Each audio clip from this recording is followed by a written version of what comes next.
Good evening, everyone. Thank you all so much for coming out. I'm Councilmember Maroulis, and to my left is my buddy and Councilmember Emery. We appreciate everyone coming out to tonight's town hall for C&D. Tonight we have special guests from across Missouri City to include our city staff. Jennifer Thomas Gomez, our chief, Officer Dench, Public Works, Parks. Everyone's here to answer questions. Our focus tonight will be mainly around the bond. So we have a guest speaker tonight to talk about the bond, and then Councilmember Emery and I will focus on our District C and D, respectively. So again, thank you. We'll go ahead and start. Any introduction comments? We're going to need to lower this. That's fine. Thank you. Yeah, welcome, and thank you for being here tonight. We hope we can impart some information that will be useful to you, not only about District C and D, but also about Missouri City in general. I think here. Do you want me to say that all over again? We have some dignitaries that are here, and I think let's go through. I see our prior mayor, Alan Owen, is here. Reginald Pearson, I think, is here. He was a council member earlier. We have our current city manager, city manager, by the way, is sick, so he's not here tonight, but that's the reason why. But we have Council Lady Lynn Clauser, at-large position 2. Making a grand entrance is Mr. J.J. Boney, District B. I think the mayor is here. Robin Ellicott. Robin is here. I don't know if there's anyone else that is here.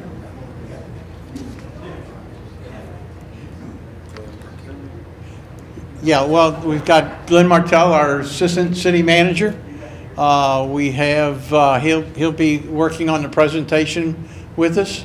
And who else do we have? Of course, we have a number of dignitaries, which is all of you. So thank you for being here. And with that, let us introduce. Do you have anything else? Yes. My introduction to Okay. Aubrey. Oh yeah. Okay. So really excited to introduce a new employee, a great asset to our city, the Director of Economic Development, Aubrey Nettles. She comes to us via College Station, over 6 years of experience. She's already hit the road running. We've got some great projects in the pipeline. We continue to work on new innovative ideas. And I know she's super excited to be here, but she's here tonight, so you guys stop by her table to say hello and ask any questions regarding economic development. With that, I want to introduce you guys to Jonathan. He was the vice chair, I believe, for our bond committee. Very informed on the bond, and so he'll do a presentation related to the 2021 bond referendum. Thank you very much. First of all, I'm a Texas Aggie. Whoop! So welcome from College Station back to Missouri City. First of all, I just wanted to thank the city, all the staff, council. You guys did a wonderful job of providing the data to the bond committee for us to really review all the detail work. So I just want to say, great job. You guys did a fantastic job to make our lives from the bond committee a lot easier to look at the data. Let me move forward here.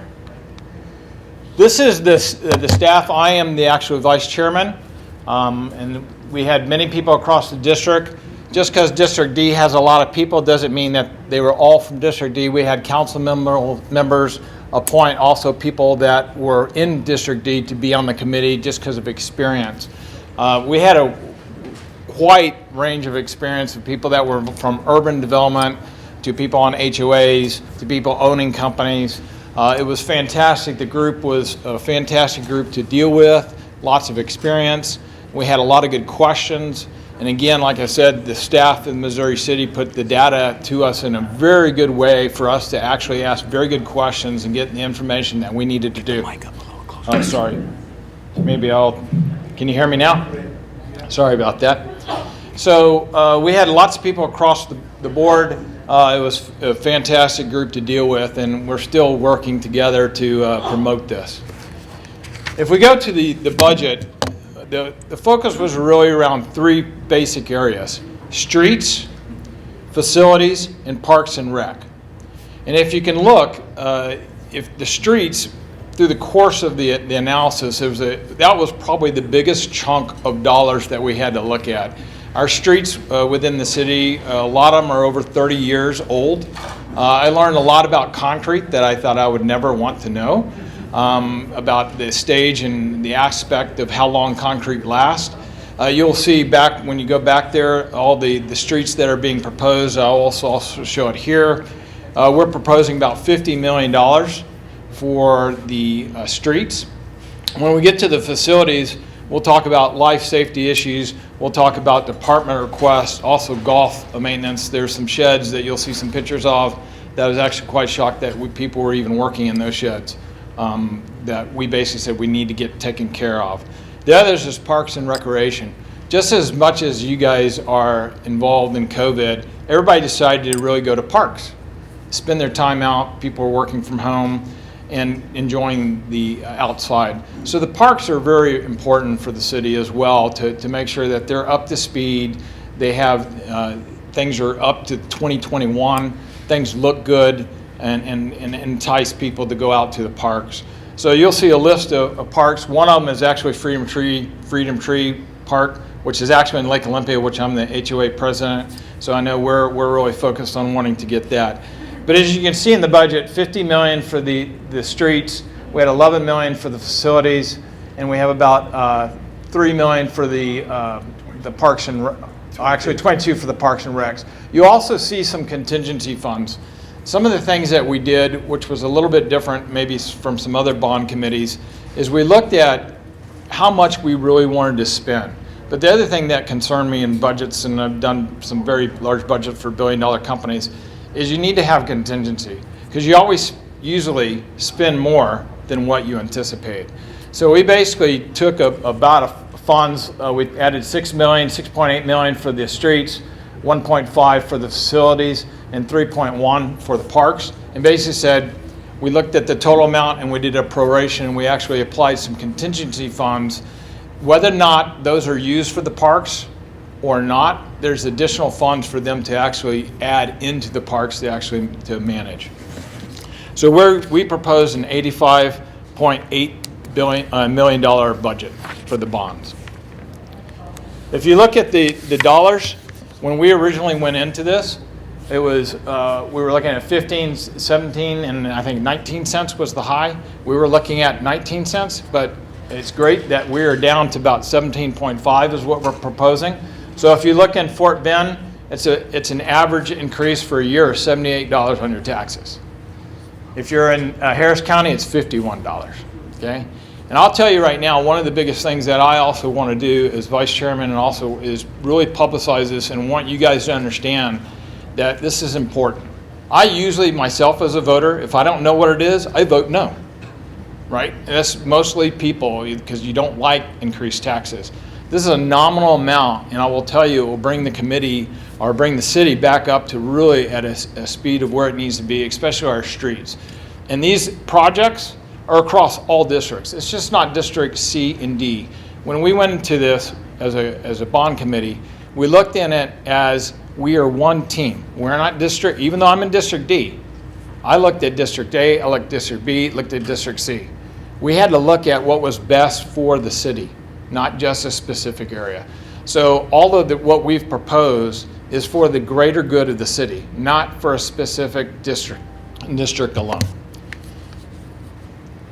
If we go, this is the potential street reconstruction projects. I know it's kind of small, you'll see it. There are boards in the back that you'll be able to see the actual streets that are being proposed. These are the actual streets if you want to look at District A, B, C, and D. They're all there, and this is the amount of budgets that we appropriate for it. And again, the streets was actually the biggest amount of the budget, right? We have a lot of aged streets that need to be redone. This is STA-MO Sports Complex, and the STA-MO, oh, I'm sorry. I'll speak up a little louder. STA-MO is one of the parks that we're proposing. It's about $15 million cost estimate. This basically we have a $5 million commitment from the Fort Bend County, which is fantastic. So that basically means we got $10 million from a bond standpoint, so we will get $5 million from the county. So this has been designed to really get this park up to speed, and you can see some of the schematics here of the park itself having better master plans and things better utilized than what it's being done right as of today. Again, Freedom Tree Park, I'm in Lake Olympia. We're proposing $3.5 million for this. This is something that, from a Lake Olympia resident and also HOA, we have been excited to really see this coming to fruition. We're actually trying to garner up a lot of support in our community for this.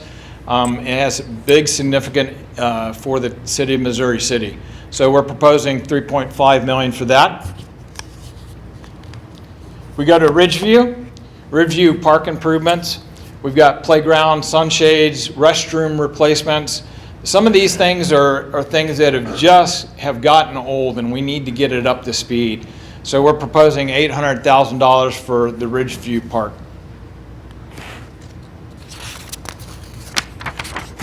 Also, La Quinta golf course renovations. There's lots of little,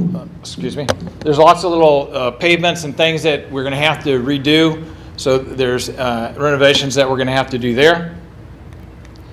We have the Park Path program that we're also recommending $2.1 million. American Legion Park, the Hunters Glen Trail Park is $226, and McNaughton Trail Park. So again, these are things that we noticed, and we talked as a bond committee. The parks had a significance things just because of COVID. People are going out, families are needing something to go do, and we found that a lot of the people are going to parks. I myself go to the parks more than what I used to. Here's the proposed facilities. We have some ADA compliance building code issues that we need to get up to speed, which is $2.5 million in cost. We have some life safety issues, which is about $2 million. And these are things that, to us, is non-debatable. Anything with ADA compliance, building codes, life safety issues, you got to do, period. If you do look at the golf course maintenance, there are some facilities in the golf course that, frankly, I was kind of shocked to see some of the pictures. We need to get those things up to speed. Those buildings need to be available and safety for all those people that are working there. And there's some department requests on some remodeling and expansions, about $2 million. So facilities was $9.5 million. As you can see, here's some of the pictures of the golf course. You can see we've got roofs that are falling in, right? That have electricity that can get exposed to water. Those things are very much safety issues, and we need to get them fixed from a bond standpoint. And you can see there's some dilapidation and some things in the buildings that you just don't want to have people working there. I was actually quite shocked when I saw some of these pictures from the city. When we get to the language of the ballot, what I want you guys to understand is when you go to vote, you're not voting for the whole $85 million. You're voting for three specific areas. You're voting for the streets as one, you're voting for the facilities as two, and parks and recreation as the third. This is the language that the city is required to do by law, by the state. So I'm highly recommending, and I'm going on this bond committee, think all three need to be done. And of course, we need y'all's review of the stuff. The information's in the back. We want your vote. So just understand, if you vote for one and you don't vote for the other two, then only one will get done if everybody decides to vote on that. So we're highly suggesting all three. All three need to be done. It's very critical for the city. So I just want to again say thank you for allowing me to speak and present to the bond. I'll be here for a little while after the presentation. If you guys have any questions, as well as the city with all the information. Again, this bond is very, very important for the city. So if you guys have any questions, you can always reach out to me anytime you want. Floyd? Thank you. Anthony?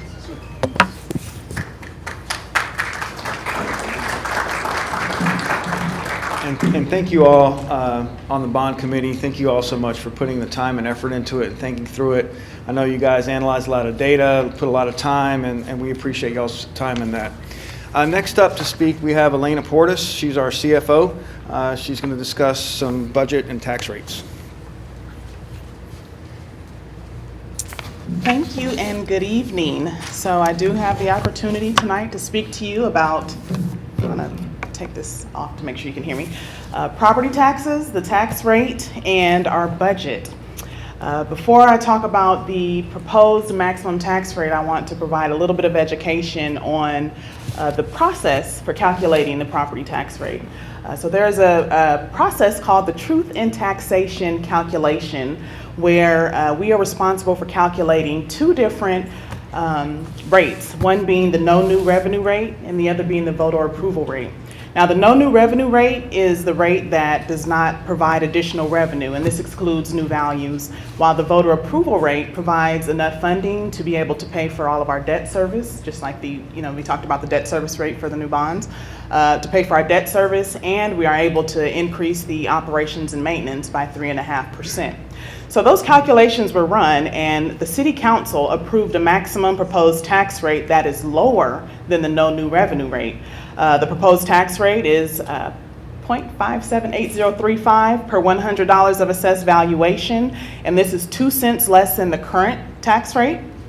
This is a 3.34% reduction in the tax rate. The reduced rate results in a decrease in the annual tax for the average homestead of $2.34, and this is for Fort Bend. I have a flyer at my table, hopefully you all will come by, that will show all of this information when it comes to the impact that the proposed maximum tax rate has. We have the comparison between 2020 and 2021. Again, it's a 2 cent reduction. Then we have the average homestead value for Fort Bend County, in which District C and D are a part of. And so the increase in the homestead taxable value is 3.29%. There are some that will say, okay, the tax rate went down, but my assessed valuation went up, and so I'm still paying more taxes. Well, in Fort Bend County, the property value went up 3.29%, but with the proposed tax rate, there's a decrease in taxes. And this is on the average, so I can't speak to your personal value as far as your own home, but I do have information on averages. So for your district, the proposed tax rate results in a small reduction and not an increase. So if you would like to see the details on this information, I do have a nice flyer for you to take home that you can share with your families, friends, neighbors, if they are interested in learning more about the property tax rate. There is going to be a hearing on September 20th, and after the hearing, the City Council will be voting on the rate.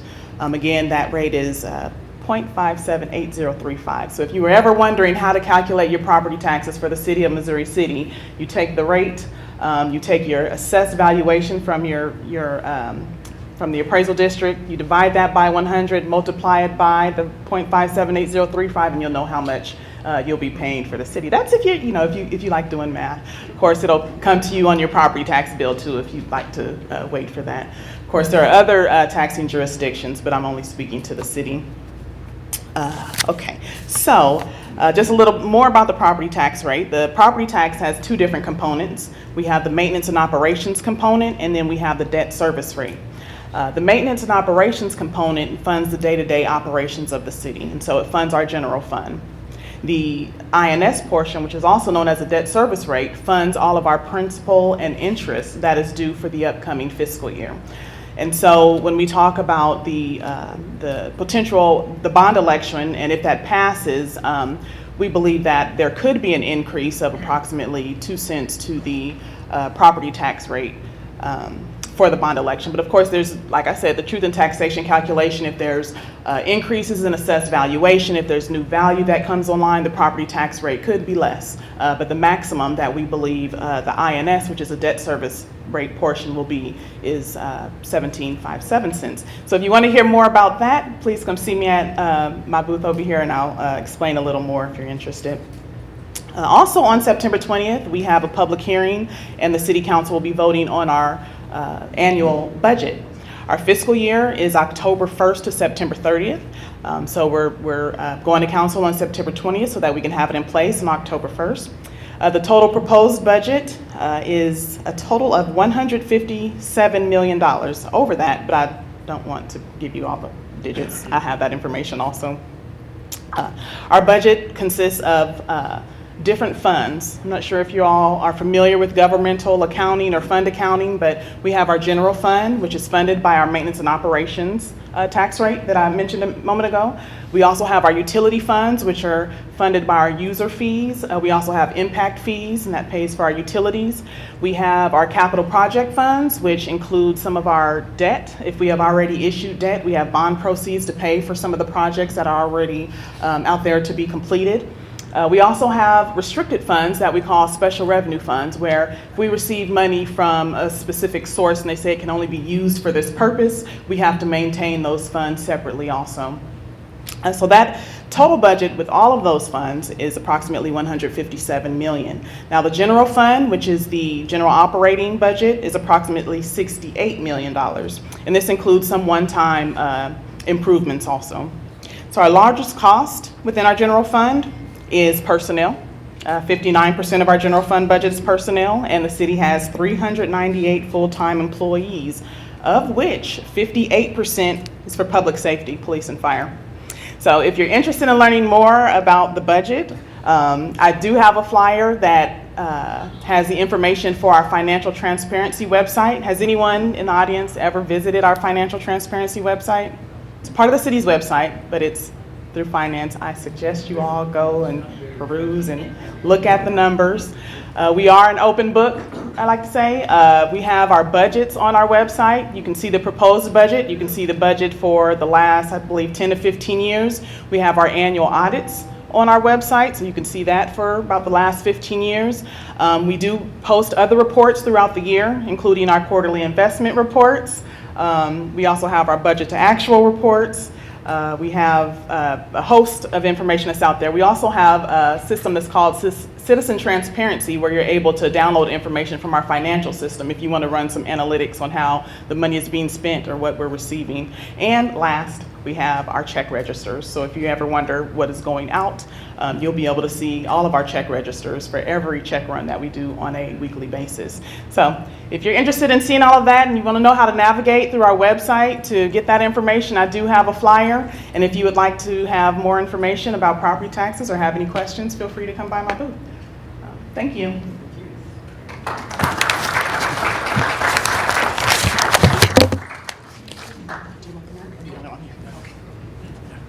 Yeah, thank you, Elena.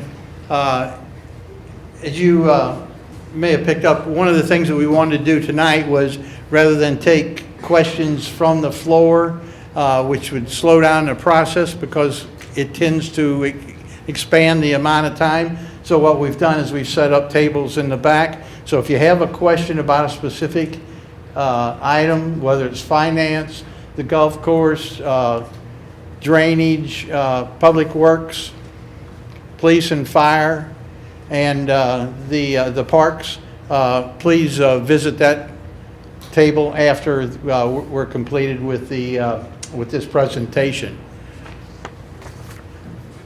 What I'd like to do now is to look at some of the things that are going to be new to District D. So I'll walk through these. This is a splash pad that's going to be at Ridgeview Park. This splash pad is the results of a donation from Quail Valley Fund and some dollars that coming from the Parks Fund, and I think $66,000 coming from the general fund.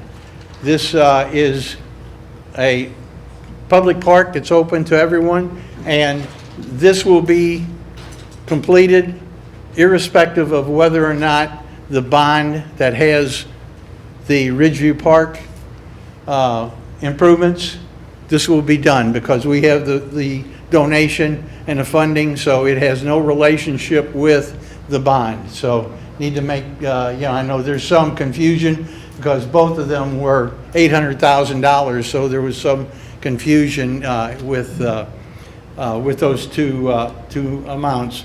So this is, again, Ridgeview Park is down on Ridgeview and Glen Lakes. Again, it's open to the public. This is a public park, so it's not specifically or uniquely for District D. It's for all citizens, residents, and children in Missouri City, and even from outside, because there's no way that we can keep other citizens from coming in. The next is, this is something that's really new. It's a new concept that has been introduced to Missouri City. I think there's maybe several of these in some of the other areas in Houston and Harris County. But what this is, a rental home development project. It's an alternative to and maybe an option for apartments. So we'll be looking at, this has already been approved. It's a private development, gated community. You rent a particular home. All of the homes have private garages. So again, rather than going to a lot of detail, we have a presentation back in the back so you can ask questions, but I think it might be something that we'll be looking at as kind of an alternative or to apartments. So we're excited about it, and I think it has good application in Missouri City. The next is some of the economic development in District D. The over on right, the Bounce House, which is at Trammell Fresno and Highway 6. It's in a new shopping development over there, so I believe it's open. I'm sure Dunkin' Donuts, our police officers have probably been able to frequent the Dunkin' Donuts. I know they've got a lot of selections for different, nothing. Security. Well, you want my license number? Is that it? So anyway, no, it's a new addition, and they've been doing great business, and it's on the corner of Highway 6 and Glen Lakes, back behind the facility that houses, well, not the facility, but Lowe's Home Improvement. Shipman's Cove, this is a residential development that we've been working on for 4 or 5 years, well, maybe even longer than that. It finally got off the board. It's down off of Highway 6 by, let's see, I guess the cross street is I'm not sure what the cross street is on Shipman's Cove, but it's off Highway 6 down by Creekmont. Lowe's, of course, is doing an expansion. I don't know if you've noticed, but they are expanding the back end of Lowe's. I think they're going to be doing rental equipment and things of that nature. So it's great to see that we've got an established business that's doing well enough and is enjoys the business that they get out of Missouri City. So they're putting some additional dollars into that facility. So I think that's a good sign that Lowe's is doing well.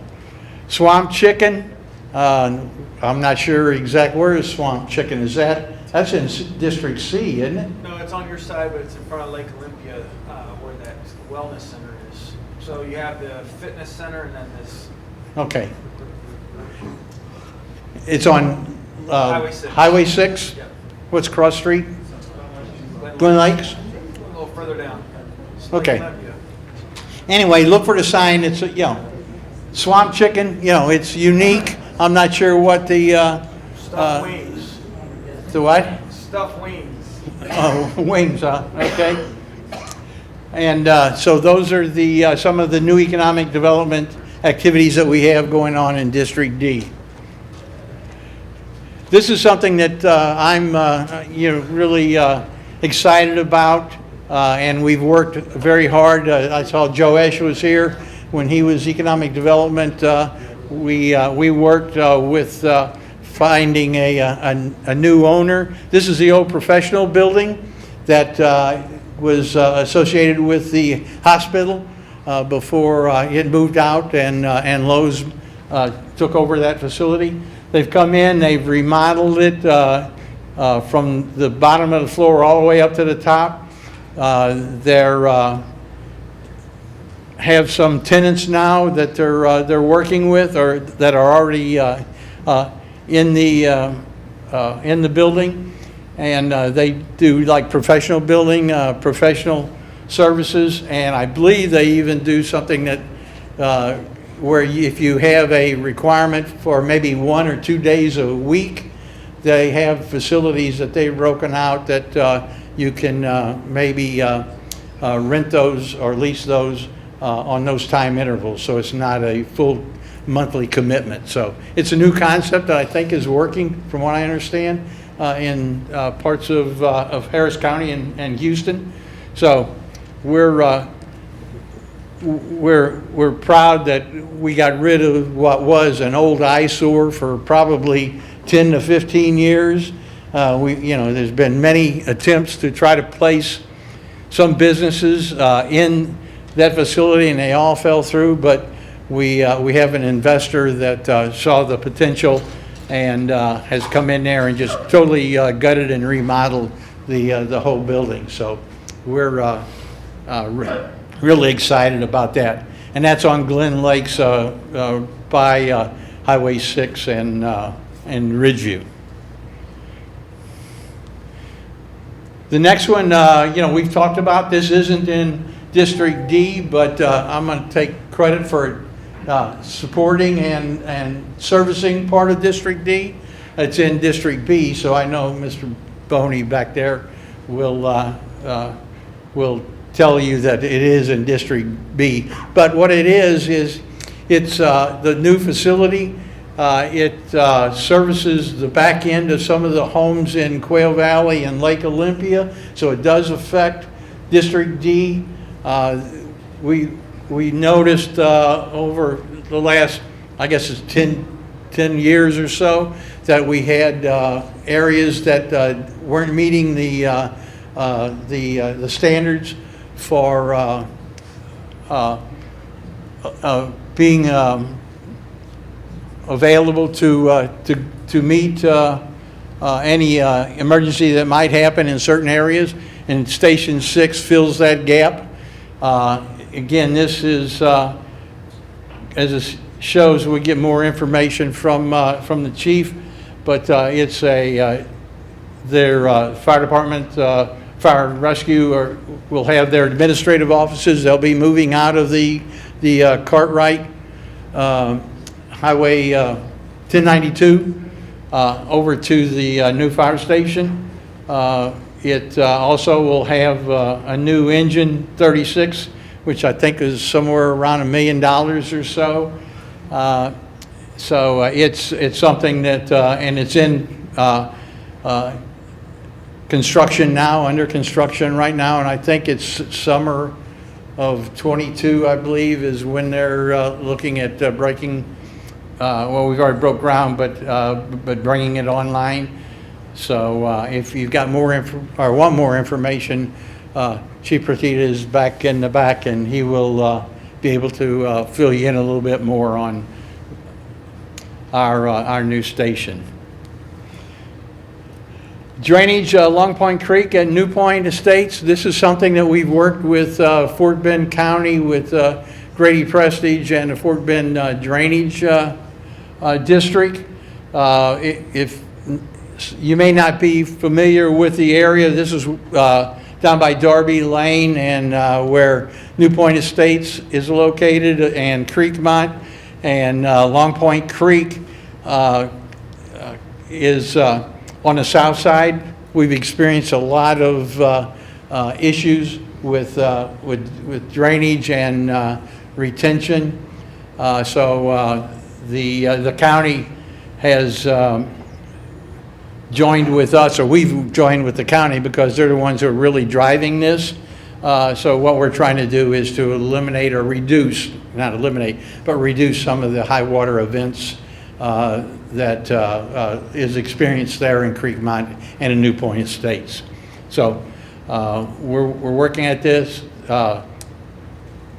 Grady has indicated that they have a budget for it, so it's not something that's coming out of the city, although the city is involved in it because it is in Missouri City. So we're working with that group. So hopefully we'll see something come about here shortly. TxDOT project, if you haven't heard, TxDOT owns and manages FM 1092 Murphy Road, and they feel like it's in their best interest, and I guess in our best interest, from a safety standpoint, to put medians down FM 1092, all the way from Highway 6 to Highway 69 at R59, as most people know, to put medians down that. What we found, or what I found, is that number one, I don't believe it meets the safety standards or the safety benefits that they feel like they'll have because 1092 is 4-lane, and it requires a number of U-turns that are going to have to be placed or to be used to get some of our businesses and business parks. They've been I think, willing to make some accommodations for several of the locations that we have where medians just definitely wouldn't work. So they've made some accommodations for us. But still, I think my feeling is, and I've made it known, is that 1092 in its current state is not a candidate for medians. If they want to come back, and if they want to put it, gutter and curb roadway, expand the width of it, then let's talk about it. But as in its current state, I'm of the opinion that it's not really a good candidate, and it doesn't, I think, fulfill all of the requirements or the safety benefits that they say that we'll get out of it. So, and I'll turn this over now. Oh, one of the things that we're not sure, we think though, is that because it runs from Highway 69 all the way to Highway 6, the last that we heard is that they're planning to start at the north end, which would be down in Stafford at Highway 69.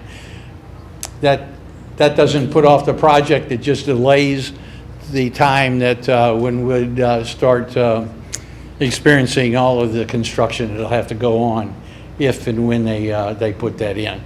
And so let me turn it over to my counterpart from District C. I think he may have some comments about this particular project also. Thank you, Councilmember. Yeah, to Councilmember Emery's point, Council's been pretty vocal about this project. We have provided, even as of last Monday's meeting, we've provided TxDOT some candid feedback on how it impacts our businesses, including all the things that we're going through with COVID. TxDOT has listened, so I'll give them a little bit of credit. They have listened, and they've given us some cutouts for township and some other areas, but there's still some other fine tuning that we need to do.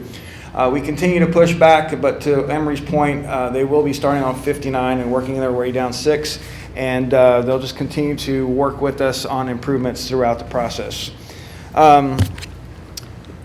Real quick announcement, most of you guys may know this, but I thought it would be a good idea to present this. Back in October, WCA changed their name to GFL. Nothing's changed, the same business, the same schedules, the same pickup, the same rate. I know that a lot of us are interested right now in when they're going to come by and pick up some of the debris from the storm. We are working with them. So far, we've got 2 dates identified. the end of September and October, but we also want to possibly get them to move in a little quicker because we know some trash is being picked up or is being piled up as we speak.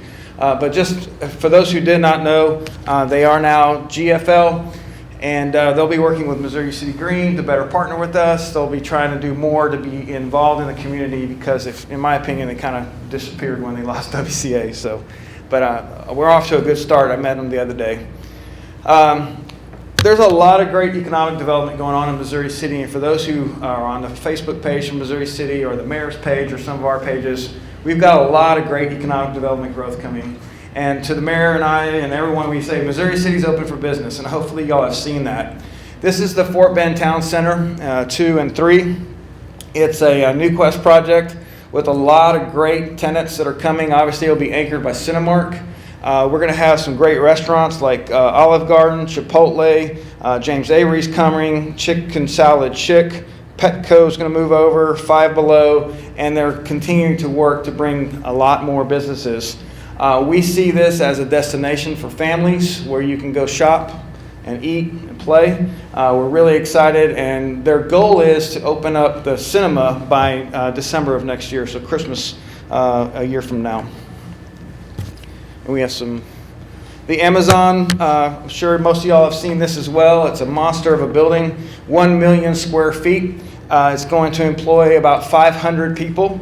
It is open and operational, so this come a long way. It doesn't look like that anymore, but it's a big, giant blue building as you cross on the tollway. We are scheduled to go do a tour, and hopefully we'll be able to provide some video footage for you guys to see what's going on the inside, but we're really excited to have them because this ties in well with Town Center. This ties in well with that corridor, and we're calling it the regional center where you can come and shop, play, eat, have jobs, etc. Along the lines of some economic development for District C, it continues to grow. We have some already great businesses like Hickory Barbecue and some other folks like Brandani's, but we continue to grow. Micho's Catering is actually in Councilmember Emery's district, but he decided he wanted to move to my district, so Micho is going to be on Highway 6 coming soon. Johnny Tamales is being built on Murphy Road, just kind of across the street from Quail Valley Middle. Doghouse here at the bottom corner is going to be in front of Specs in the Riverstone location. Really cool gourmet hot dogs and some other burgers and whatnot. And then Dave's Hot Chicken, where Bernie's Burger Bus used to be. All those are new and exciting businesses coming to Missouri City. They see the growth here and the potential here, and we're excited to have them. We are working with Tank City. They're kind of in a spot right now where they're trying to figure out what to do with their property. COVID hit them hard. There was a potential hotel, and now they're looking at possibly doing something different. We met with them, Jennifer and all of us met with them the other day. So we're going to try to get them to do some great things over there so it can be a destination for us to go. I'm also excited to if you guys haven't seen this rendering, but this is the township where Brandani's is, where Old Hickory Barbecue is, where a lot of us have a lot of great memories from the past. And so this is now by King & Realty. They've done some great renderings. They're trying to go out and recruit some great businesses and make it, once again, a nice destination for us so we can all go out and shop and play. Sashi's here, Hoover's here tonight. We're going to talk a little bit about drainage if you guys have some questions around drainage. But we've got some areas that we're definitely identifying as areas that we need to improve. So we have some information for you. And of course, we're going to work with the county as well to partner with them to find some funding so we can improve some drainage around Lexington Boulevard and Murphy Road. For those who live behind Brightwater and kind of next to Sheffield Road, the LID is doing improvements there and also throughout the city. If you haven't noticed, they're doing a lot of levee improvements. Fort Bend County continues to invest in protecting us during these storms. But this is Ditch B. This doesn't look like this anymore. They've excavated it. They're moving dirt around. They're actually expanding it, going to make it deeper and wider so that it can take on more water. Very smart engineering where they're using dirt, reusing dirt, and relocating dirt so that they can make sure the channels are the right depth and whatnot. When they're done, which will be the end of September, it'll look very similar to what it is today. It'll be landscaped, it'll have grass, and some of those channels. So have no fear. I feel like we're really well represented on the lid. We have 2 members who actually live in First Colony who are on the board, and they always look out for us. So for those who live in this area, that's what's going on, and hopefully by the end of the month they'll be done. How many have seen the new digital signs? Today there was Councilmember Emery, we're out smiling at you. But we're excited to have these in 4 strategic areas. Some of them are activated, some of them are not. We're still waiting on power. But this is going to be our new tool for us to communicate to you guys on what's going on, whether it's a city event or emergency or any type of communication that comes from the city. We're excited to have that. It removes some of those banner signs and all that stuff that we've been kind of sticking in the corner of our corridors. Department highlights. Public safety's here tonight. Chief Barazan, Chief Partita's here. We continue to thank you guys for all the sacrifices and all the hard work that you do to keep us safe. We remain the safest cities, 34th in Texas. We continue to invest in them. And I know most of you guys helped contribute to Sergeant Jefferson's case where he suffered a heart attack, and we were able to raise a lot of money for him. So we're a strong community. We back the blue and we back the red. And we thank you guys for your support. But just keep in mind that we are and continue to be a very safe city.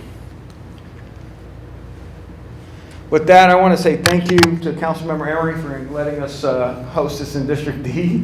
But thank you all so much for coming out. Thank you, Mayor Ellicott, Lynn Clauser, former Reginald Pearson, and I think Alan's still here for coming out. Before we let go and you guys go to the booths, I want to remind everybody to eat local, shop local, and play local. We really, really want to drive this campaign. We really want to help our local restaurants, our local businesses. So if you don't know how to tag, get with us later, we'll show you. But please, please continue to support your local businesses. We got them through the COVID period, and we can get them through these next few months and years, okay? Any questions, we'll address them at the table. Unless, Emily, you have anything else? We appreciate y'all. Yep.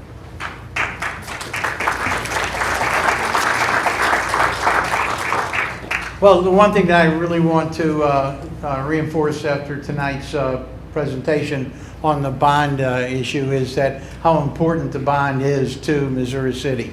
We have streets and sidewalks that are 30 and 40 years old, and I hate to use the phrase, we've got to stop kicking the can down the road, and we need to look at this bond issue from a standpoint that if Missouri City is going to grow and continue to grow, we've got to make sure that we've got adequate transportation for our citizens and for our visitors. So, and as Councilmember Maroulis indicated, and I think Jonathan indicated that we've got 3 initiatives. We're pushing that all 3 of the initiatives be voted on and approved. The tax implication is, I think what we're saying is 2.5 cents, and that would entail all 3 of the bond initiatives being passed. So, and the amount that the average Fort Bend County homeowner would pay, I think is reasonable, and one that hopefully you'll be able to see the value that we receive out of that. So I can't urge you strongly enough to please take a hard look at the bonds. We're not saying that just go in there and just pull the lever. Take a look at what all of the items that are included in the bond, how it's spread out across all of the districts in Missouri City. It's not dedicated just to a particular district or districts. It's spread out, like I say, across all of Missouri City, because we've got needs in all of Missouri City when it comes to parks, facilities, and definitely our our streets. So with that, just again, we'd remind you that hopefully we've got the tables set out for all of the different staff heads that are here. So any questions that you might have, please feel free. We're here as long as you're here. So please take advantage of asking them any questions or getting clarification. So with that, again, thank you for being here, and we hope to see you at some of the local eateries. So let's eat at Missouri City. So thank you.